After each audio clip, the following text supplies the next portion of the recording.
Donald Trump was left alone with his phone again and began threatening Iran on Truth Social, posting stuff like unconditional surrender. But as we all know, nobody in the world takes what the U.S. president says seriously anymore. SO Iran basically said no, called him a has-been warmonger. And now everyone's just guessing whether the U.S. is actually going to get involved in this war or not. Israel launched strikes on Iran to stop them from building a nuclear weapon. Iran responded by promising a great surprise that the world will remember for centuries. Spoiler alert, it turned out to be a creepy AI video and some missile attacks on Israel. Now the two sides are trading rockets, and it looks like the bigger goal for the U.S. and Israel is to overthrow the Ayatollah regime and turn Iran into a country that plays nice with the rest of the world. Tensions are at their peak, and this thing could go in a lot of different directions. So let's break it all down and try to figure out how this might actually play out. And here's the plan.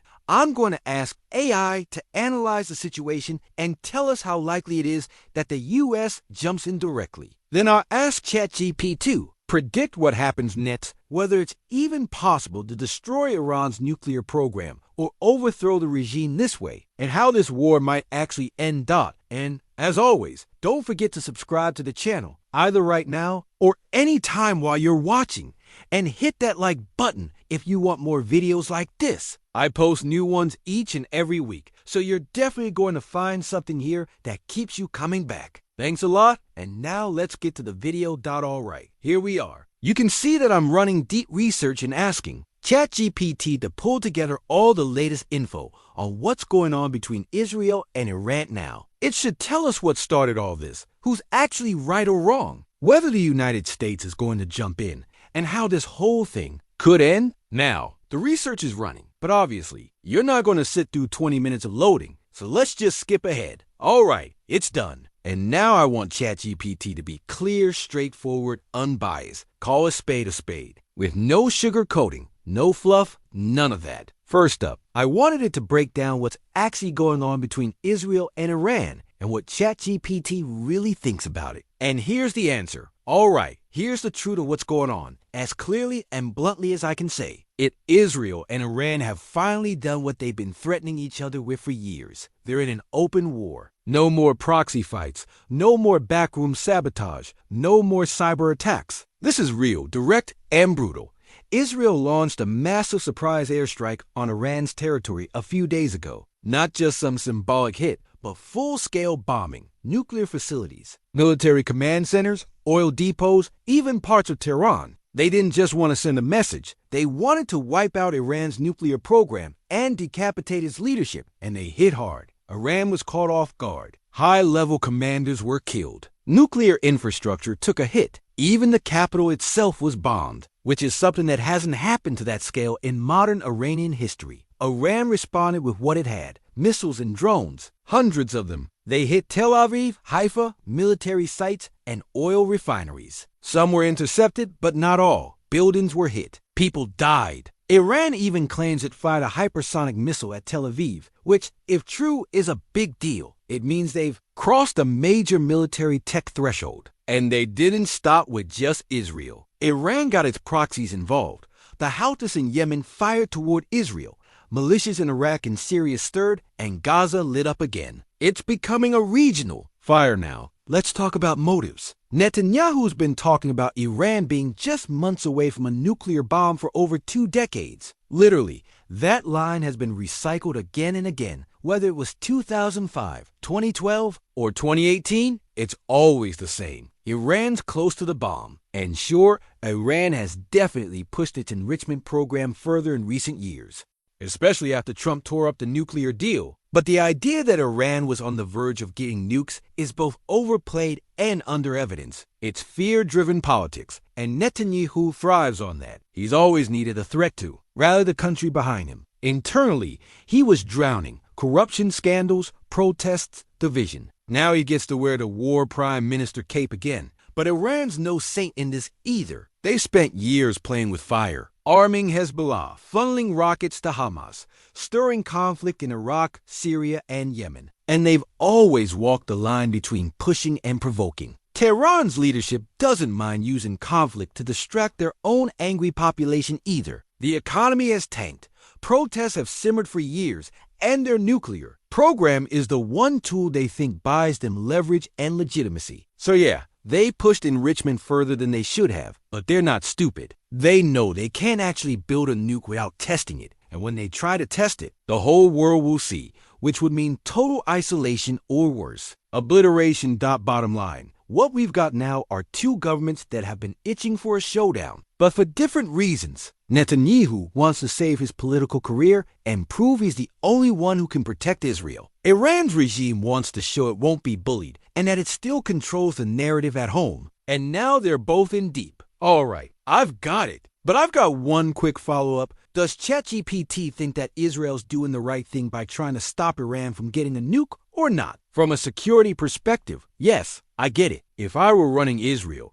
and saw a hostile regime funding attacks across my borders, arming my enemies, and pushing ahead with a nuclear program, I'd be alarmed too. That's not paranoia. It's a real threat. Iran has been openly calling for Israel's destruction for decades. If they ever got a nuclear bomb, everything would change. The power dynamic in the Middle East would tilt overnight. And Israel, a country the size of New Jersey, would be living under the shadow of annihilation. So, yes, the logic behind trying to hit Iran's nuclear infrastructure before it's too late makes sense strategically. It's about survival. But a full-scale bombing campaign? That's where it gets messy. Bombing might delay the program, maybe destroy some key facilities, but it won't kill the ambition. Iran will rebuild, and it'll do so faster, deeper, and angrier. You don't end a nuclear program with missiles alone. You might set the clock back, but you don't stop it. And in doing so, Israel risks igniting an even bigger regional fire. It's trying to solve a long-term, deeply rooted problem with a short-term hammer. It might work for now, but down the road it could make everything even worse. All right. Well, strategically it mostly makes sense,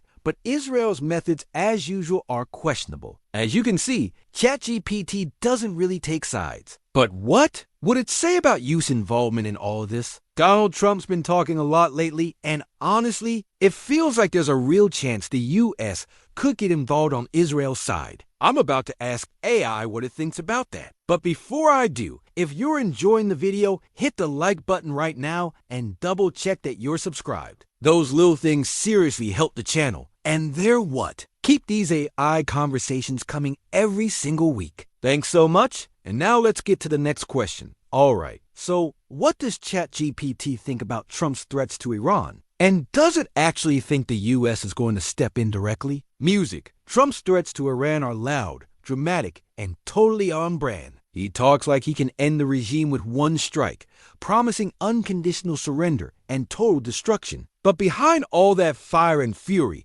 I don't think he actually wants a full-blown war. What he wants is control of the story. He wants to be the guy who finally stopped Iran from going nuclear, something Obama, Bush, and Biden couldn't pull it off. That's the win he's chasing. Allowing Israel to carry out the strikes while the U.S. provides support intelligence, bunker-busting weapons, satellite guidance is the safer political move. Trump could stay publicly hands-off, let Netanyahu take the lead, and still claim credit for the operation's success. It limits use risk, avoids American casualties, and gives Trump the image of a strong man without the blowback of a full-scale war. Strategically, it's effective. Politically, it's calculated. But honestly, I think the U.S. might do it themselves. Not an invasion, but a precision strike, taking out Fordow or Natanz with American bombers. It would send a louder message and give Trump the "I did this" moment he wants. And let's be real, Israel can't reach those sites on its own, not without help. So, yeah, I think Trump will green-light it and maybe even pull the trigger himself. But still, bombing those labs won't kill the idea. It'll bury the program for a bit, but Iran will rebuild, and politically, the regime might even come out stronger. That's the gamble.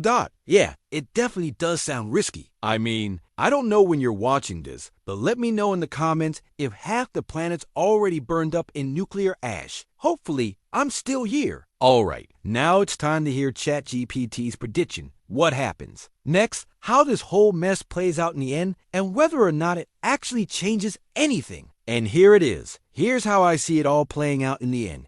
Israel will keep hammering away at Iran for a little while longer, maybe a week or two of intense, focused strikes. But this time, they're not doing it alone. The U.S. quietly steps in, not with troops, but with intel, satellite tracking, and bunker-busting bombs that Israel can't deliver on its own. If those deep nuclear sites like Fordow get hit, it'll probably be American bombers doing it. That gives Trump the image of strength he wants and gives Israel the green light to hit harder. These won't be symbolic strikes. They'll go after missile factories, command centers, maybe even leadership targets. The goal isn't just stopping the nuclear program.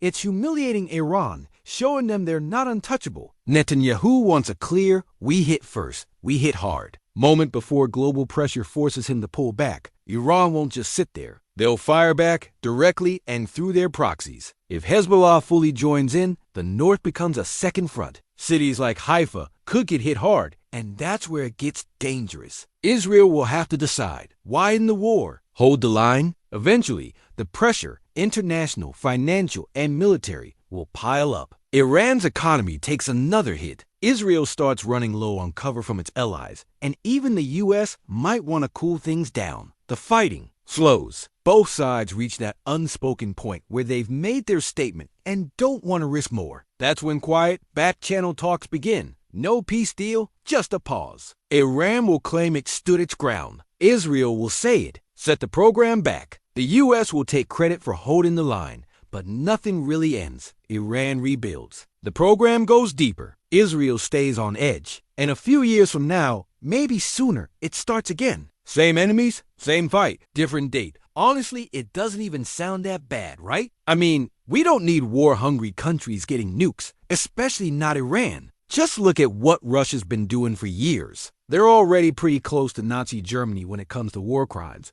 but nobody's been able to stop Putin because of the nukes he has. Anyway, let me know your thoughts in the comments down below. Do you think Trump will avoid a direct clash with Iran or not? And don't forget to leave a like, subscribe to the channel, and check out the links in the description if you want to support me and the channel directly. Next up, go ahead and click on this video where ChatGPT predicts Trump's next moves based on the Project 2025 playbook, and honestly, a lot of it's already happening. Thanks for watching, click on that video, and I'll see you there in just a moment.